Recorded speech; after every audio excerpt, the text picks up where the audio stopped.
Hello, good morning everyone sa ating mga viewers po dyan, local and international, Luzon, Visayas. Ayan, good morning, good morning, good morning po. Ayan, nandito naman po tayo sa ating daily routine. Magbabay naman po tayo papuntang Antipolo.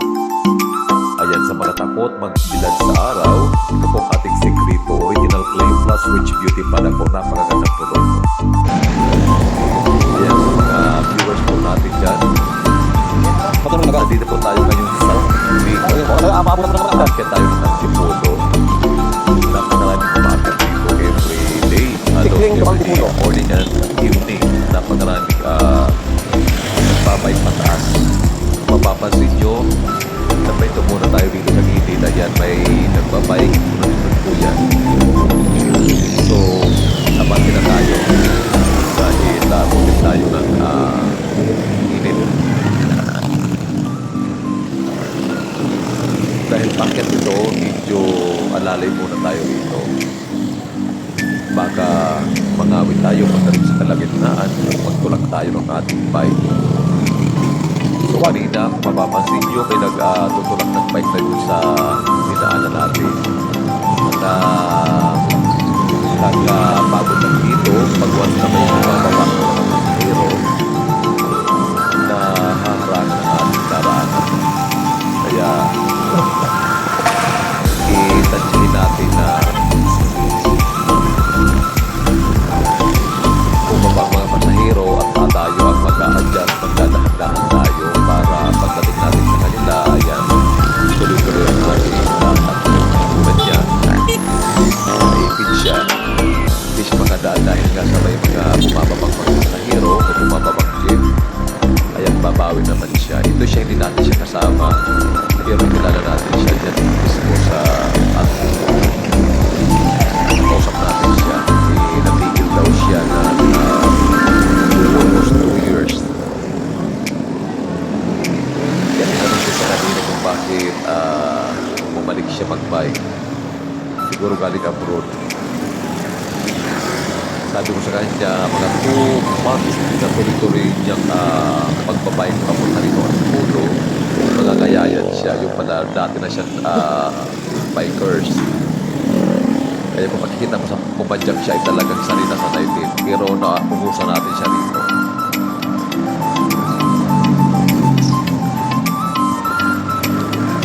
Kaya dahil puro tayo paahon ngayon, dito hindi tayo paspas dito. Talagang alalay lang tayo dito dahil paahon ito. Magtitira tayo ng last ahon. Kaya nagpapahinga rin siya. Eh, pag na magmaraming dagaan dito, nagpapahinga. Kaya naubusan tayo muli. Hindi siya talagang sanay na sanay siya sa pagbisikleta. Lalo-lalo na mahirap aakyatin ang Antipolo. Pagbuwas na nakabike tayo, tapos ang gamit natin ay mga mountain bike. Kita mo na patigil na yung sasakyan. Ito nakakapagod lang talaga. Lalo pag bakit talagang maliliguan ka ng pawis mo dyan.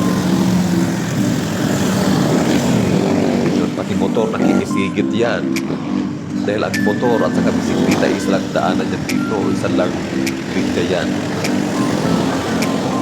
Yan. Mabilis siyang umakyat. Talagang sanay na sanay. Nakalahatin na natin yung Antipolo, from Tingling to Antipolo. Bali, siyam, nabilang ko siya, talagang siyam na akyatin to, siyam na akyat. Ayan, mga bata, bali wala lang kanila yung akyat. Dahil nasa siya, naka-mountain bike, o naka-road bike. Kaya magkasunod kita nila.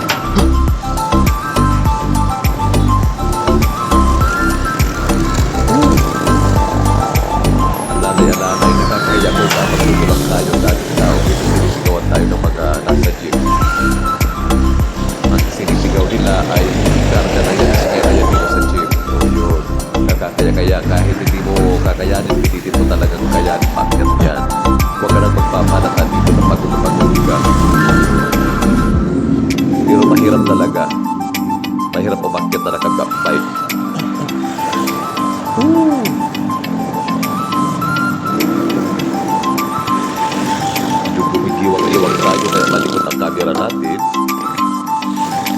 dahil talagang ang mga hita natin, malakang, talampakan ay talagang nagagawin. Wala na sa linya tumakbo.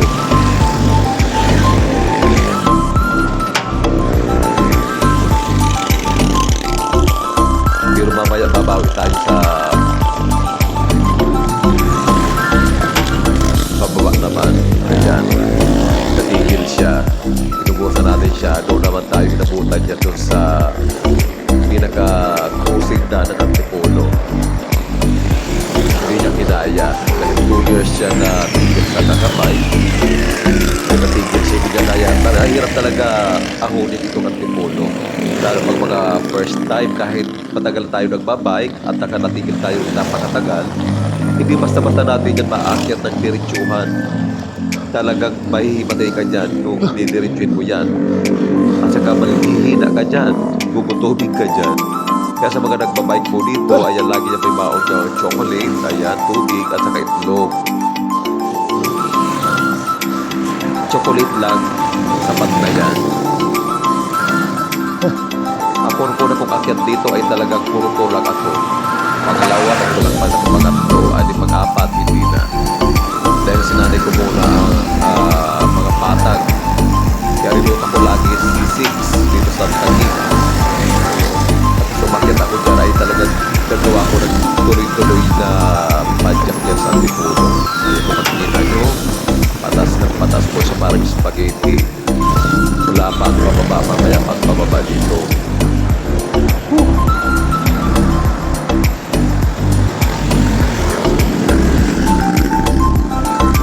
Mahirap magsalita pag paakyat talaga, lagi talagang hihingalin ka.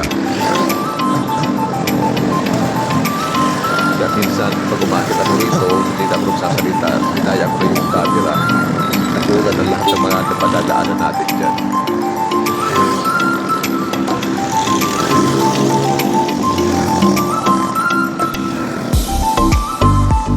Ayan, medyo malayo-layo pa tayo.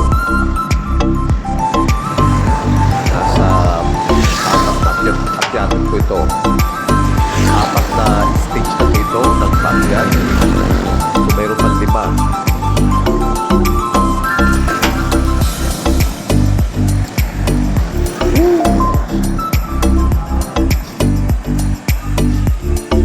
Ayan, maliban sa paakyat pa, mahaba pa yan. Bumabada pa yan, paakyat. Tapos kakanan ka pa dyan, kaya ayaw kong tumingin sa malayo. Dahil pag natatanaw ko yung paikot na pataas, ayan, talaga, tatamarin ng mag-bike dyan. Papapahinto ka talaga. Kaya ginagawa ko na kayo muna lamang ako dito. Kaya every time na paakyat ang ating daraanan ay talagang yumuyo ko ako, hindi ako tumingin sa taas or sa malayo. Kasi tatamarin ka at tuming ka. Ayan, pag-limang akyatin mo.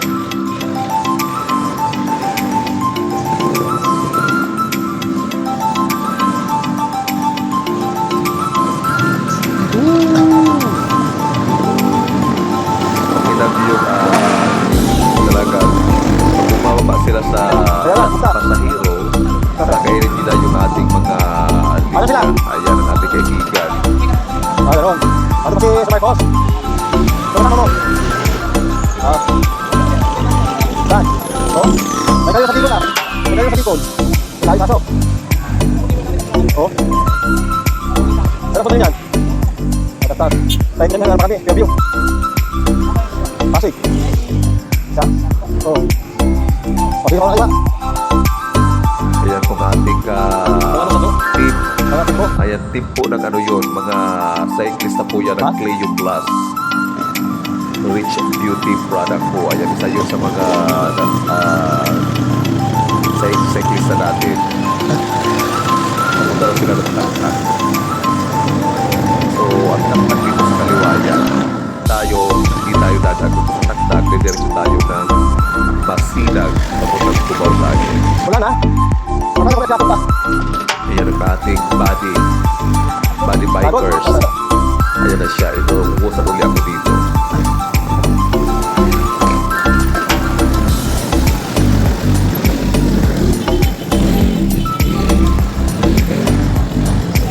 Ayan, mga ganip sila. Mga ano ko yung salo ko yung glass? mga team, mga siklista. Marami yung sila. So, tapos sabi na rin sa Bulacan.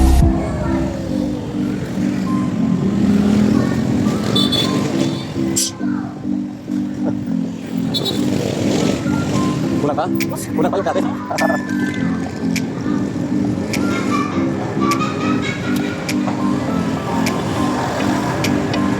Tuloy-tuloy may nagbuwan sa dyan. Tuloy-tuloy yan. Balik yan, normal. Ayan. Paspakan uli. Ayan. Mabilis talaga silang dalawa.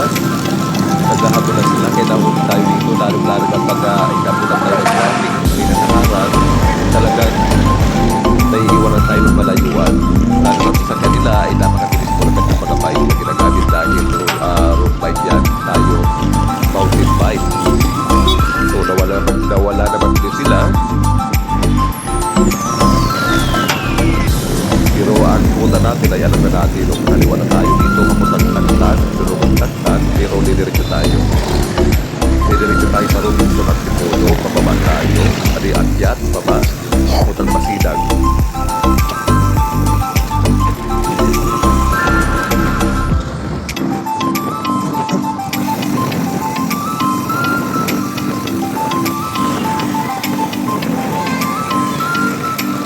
Dapat sa ating hulungan taktak. Dapat sa ating hulungan taktak. Ano kinasabing hulungan taktak? Taktak na yan. Hindi naman natin yan. Maliwanag. Ano pa natin yan? Maliwanag. Ako tuloy tayo sa oh shit.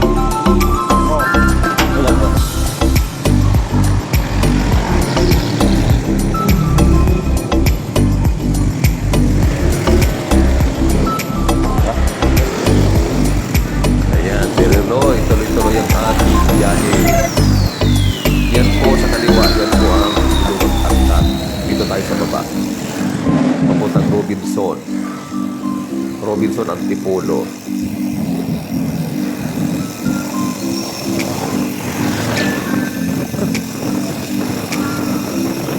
Ayan dito, medyo puro pababa na to rito. Pag nagpas natin ang Tipolo, Robinson ang Tipolo, ayan may ilang kasyate na lang dyan, dalawang kasyate, na din puro baba na po siya. Papuntang Santa Lucia.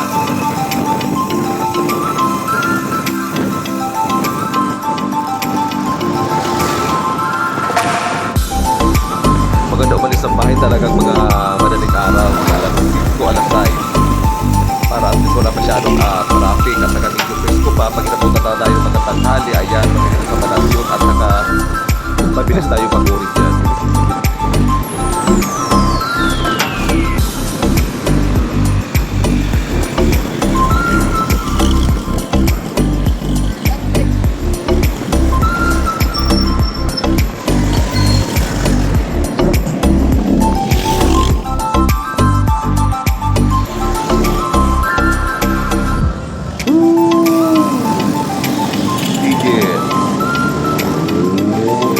Ayan po ang Robinson at Tipolo.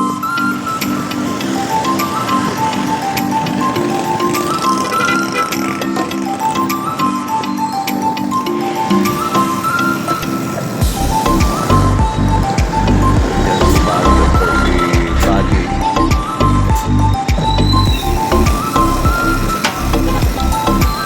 Ayan. Hindi kami niya makalusot-lusot dito dahil may tanker.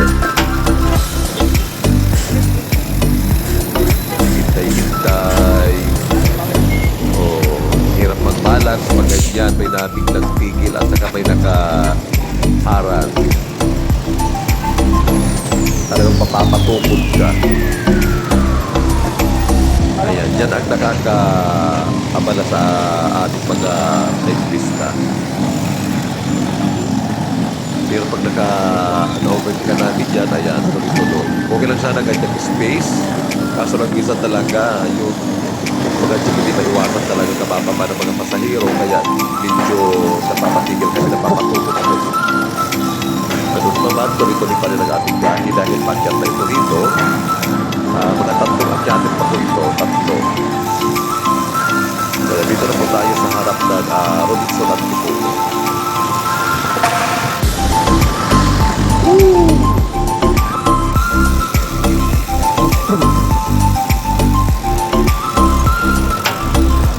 Hindi nyo po ako nakikita dito rin ako camera na kayo. Ayan.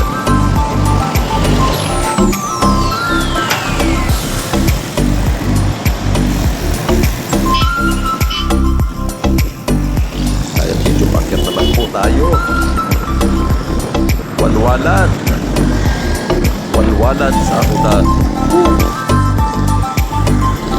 Pero okay lang sana kung ganito ang daanan, walang mga nakaharang na mga sasakyan. Napakabilis lang sana. Dahil pag paakyat ka, pag naumpisahan mong mabilis, pag may nakaharang, ayan, mahirapan kang umahon. Mahirap mag-adjust. Talaga mapapabagal yung padyak ko dito. Ayan. Akyatin pa po ito, mga dalawang akyat. Adin puro pababa na po yan. Papuntang Santa Lucia, Basilan. Ayan.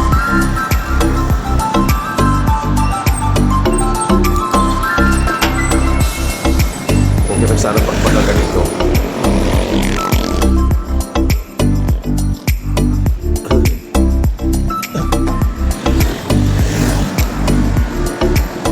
Ayan, sa ating mga viewers po dyan, sa Visayas at Mindanao, huwag tayong matakot pabad sa araw dahil ang ating sikrito ay napakaganda. Ayan sa mga bumibili ng mga pasalubog dito po, pilihan ng mga kakanin. Ayan, dito po tayo bumibili ng mga kakanin pag umuwi tayo ng bahay. Bumibili tayo dito ng mga suman, tipos at mga mani. Lahat yan, complete dyan. Ayan, kaunting akyakin na lang po yan. At din babawi na tayo, makakapagpahinga na tayo dahil puro pababa na po yan dyan.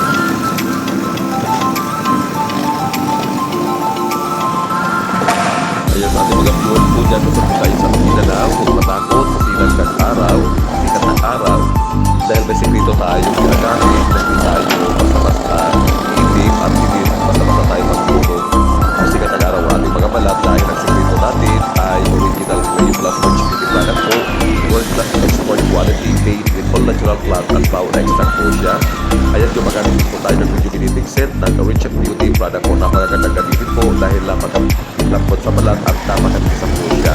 Kaya hindi po nakatulong ng ating mga kutis na kahit na po na tayo nagkakilid sa kalsada sa habang tayo nagbabike dahil po nasa magandang quality at garantisado po ang ating mga sikretong ginagamit dito sa ating skincare.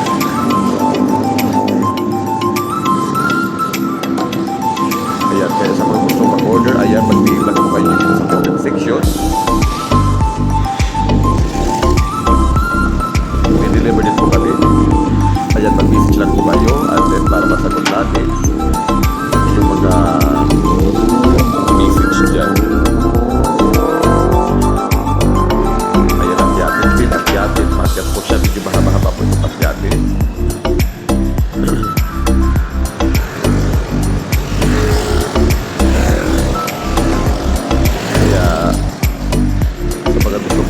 Ayan, samahan nyo kami mag-bike dito gabi-gabi. Ayan. Minsan sunod-sunod dyan, hindi nagbabike dito. Minsan isang linggo yan araw-araw. Next natin ruta ay pumunta tayo Pamitang. Ayan, sa mga viewers po natin dyan. Ayan, enjoy watching. Thank you so much and God bless us all. Mag-ingat po lagi. And don't forget to like, share, and follow po. Ha? Ano ka lang sa akin na?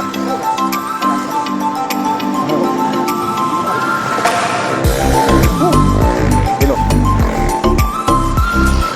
Bakit pala dapat bilisan mo? Yung ano pinadya ko? Dapat pala tuloy-tuloy. Mabilis kasi yung alam ko ito ano.